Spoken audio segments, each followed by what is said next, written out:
My name is Muthu. I'm production manager for Factory 3 at Hilton Manufacturing. My role here is to make sure we deliver parts on time, safely, and follow schedules to ensure we meet our customers' expectations. For the first few days I was not involved, and then all I did was to make sure the facilities and equipment were provided to the candidate. Myself, I've not had hands-on welding experience, so got theoretical knowledge about welding. Based on what I knew and what I've seen from the reports, I feel the traffic management system on that report was great. I can look at the report and say like if the weld was good or bad. From the day Emma started with Hilton to today, I feel like Emma has definitely improved a lot.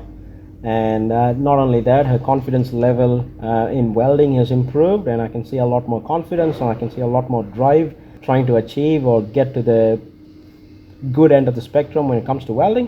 So that's definitely given her some confidence about what she's doing.